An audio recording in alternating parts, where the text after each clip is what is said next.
Putin के nuclear briefcase का inside look आपने देखा। यही वो ब्रीफकेस है जिसके जरिए पुतिन न्यूक्लियर अटैक का आदेश दे सकते हैं। अब आपको बताते हैं कि पुतिन का ये न्यूक्लियर ब्रीफकेस काम कैसे करता है। रूसी भाषा में पुतिन के इस न्यूक्लियर ब्रीफकेस को चेगेट कहा जाता है, जो रूस के एक पहाड़ के नाम पर रखा गया है। रिपोर्ट्स के अनुसार साल 1983 से ही इस न्यूक्लियर ब्रीफकेस का इस्तेमाल हो रहा है। यह ब्रीफकेस एक स्पेशल कोड के जरिए खुलता है और यह कोड क्या है यह सिर्फ पुतिन को पता रहता है। इस ब्रीफकेस में लाल और सफेद दोनों ही रंग के बटन होते हैं, लेकिन हमले का आदेश देने के लिए लाल नहीं बल्कि सफेद बटन दबाना होता है। इन बटन्स का इस्तेमाल करके पुतिन कहीं से भी किसी भी समय न्यूक्लियर हमले का आदेश दे सकते हैं। रूस के पास इस तरह के 3 ब्रीफकेस हैं, एक राष्ट्रपति के पास, दूसरा रक्षा मंत्री के पास, तीसरा आर्मी चीफ के पास। लेकिन न्यूक्लियर हमले का ऑर्डर देने का अधिकार सिर्फ राष्ट्रपति पुतिन के पास होता है। इसके जरिए रूस के 6000 से ज्यादा परमाणु बमों को कंट्रोल किया जाता है, इसीलिए इसे कड़ी सुरक्षा में रखना होता है। पुतिन दुनिया में जहां भी जाते हैं न्यूक्लियर ब्रीफकेस उनके साथ रहता है, लेकिन इतना लाइमलाइट में नहीं रहता जितना इन दिनों है। 7 दिन के अंदर पुतिन दूसरी बार एटमी ब्रीफकेस के साथ खुले तौर पर देखे गए हैं। क्या इस न्यूक्लियर ब्रीफकेस का कैमरे पर प्रदर्शन यूक्रेन और पश्चिमी देशों को चेतावनी है? क्या यह संकेत है कि अगर जरूरत पड़ी तो पुतिन के लिए न्यूक्लियर हमले का बटन दबाना बाएं हाथ का खेल होगा? ये सवाल इसीलिए क्योंकि पुतिन ने साफ कर दिया है कि यूक्रेन में रूस रुकेगा नहीं।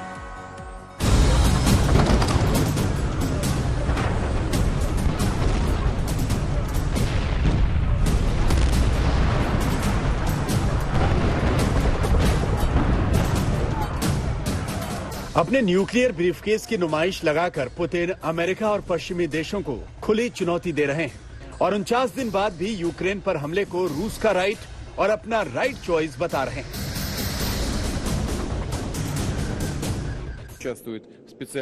ये होना ही था, बस वक्त का इंतजार था। और हम क्या कर रहे हैं? एक तरफ लोगों की नाजीवाद से रक्षा कर रहे हैं और दूसरी तरफ रूस के हितों की रक्षा भी हमारा लक्ष्य है। जो हम कर रहे हैं उसके अलावा हमारे पास कोई रास्ता नहीं है।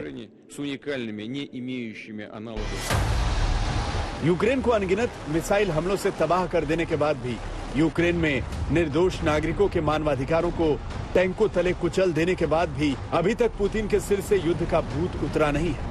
वो अब भी यूक्रेन के खिलाफ हमला जारी रखने की कसम खा रहे हैं।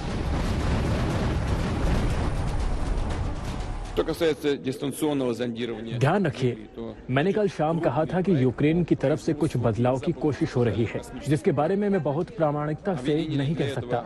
लेकिन अगर ऐसा होता है तो ये स्वीकार्य नहीं होगा, क्योंकि ये हमारे समझौते को पूरी तरह से अंजाम तक ले जाने में रोड़े अटकाएगा। और अगर ऐसा होता है तो सैनिक कार्रवाई जारी रहेगी।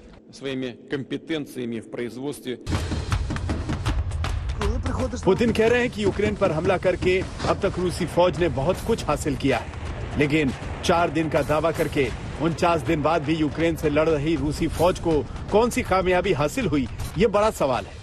खुद रूस ने माना है कि अब तक यूक्रेन में उसके 1300 से ज्यादा सैनिक मारे जा चुके हैं, जिसमें कम से कम 6 रूसी जनरल भी शामिल हैं। यूक्रेन के दावों की तो हम बात ही नहीं कर रहे। रूस इस बात से इनकार नहीं कर सकता कि यूक्रेन के अंदर 49 दिन से रूसी फौज ने जितना नुकसान झेला है, उतना नुकसान तो उसने 1979 से 1989 तक 10 साल चले अफगान युद्ध में भी नहीं उठाया था। यूक्रेन के शहरों में अगर खंडहर बन चुकी इमारतें हैं तो रूसी फौज के तबाह हो चुके टैंक भी। लेकिन पुतिन अब भी इस युद्ध को अपनी बड़ी जीत बता रहे हैं। यूक्रेन में चल रहे मिलिट्री ऑपरेशन का मकसद बिल्कुल साफ है, ये अच्छे के लिए है और इसकी तरफ आपका ध्यान आकर्षित करना चाहता हूँ। जब मैंने देश के लोगों और सेना को संबोधित किया था तो मैंने हमारा उद्देश्य पहले से निर्धारित कर लिया था। हमारा मुख्य लक्ष्य डोनबास में लोगों की मदद करना है। पुतिन भले ही खुद को इस युद्ध का हीरो समझते हों, लेकिन असल में दुनिया की नजरों में वो विलन बन चुके हैं। यूक्रेन में रूसी फौज पर नरसंहार के आरोप लग रहे हैं और इसके सबूत दुनिया यूक्रेन की तबाही में देख रही है।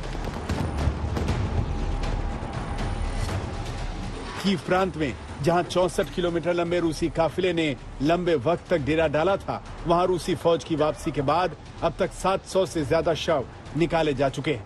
मारियुपोल में रूसी सेना के हमलों में अब तक 22,000 से ज्यादा आम यूक्रेनी नागरिकों की मौत के दावे यूक्रेन की तरफ से किए जा रहे हैं। नरसंहार का गवाह बन चुके बूचा में 400 से ज्यादा लाशें मिलने का दावा किया जा रहा है और यूक्रेन के कई शहरों में सामूहिक कब्रों के मिलने का दावा भी किया जा रहा है।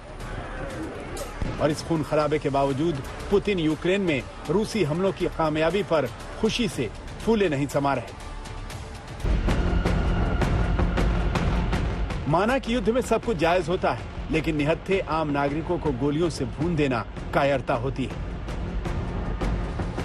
माना कि युद्ध में जीतने के लिए किसी भी हद तक गुजर जाना गुनाह नहीं माना जाता, लेकिन रिहायशी इलाकों पर मिसाइलें गिराना वॉर क्राइम माना जाता है। माना कि युद्ध के मैदान में दुश्मन देश के सैनिकों को मारना बहादुरी कहलाता है, लेकिन सैकड़ों निर्दोष नागरिकों को मौत के घाट उतारना नरसंहार।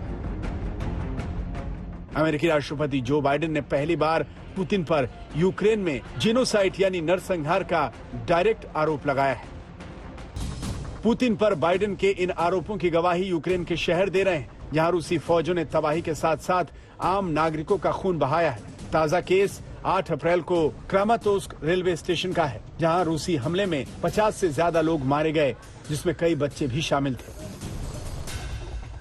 इससे पहले 4 अप्रैल को मिकोलेव के एक बाजार पर रूसी फौज ने क्लस्टर बम गिराए, जिसमें 30 से ज्यादा लोग मारे गए। और ये तो सिर्फ चंद उदाहरण है। यूक्रेन का हर शहर रूसी फौज के रक्त चरित्र से पीड़ित भी है और उसका गवाह भी, लेकिन पुतिन के तेवर बता रहे हैं कि उनका दिल अभी भरा नहीं है। कीव से राजेश पवार और गौरव सावंत के साथ आज तक ब्यूरो।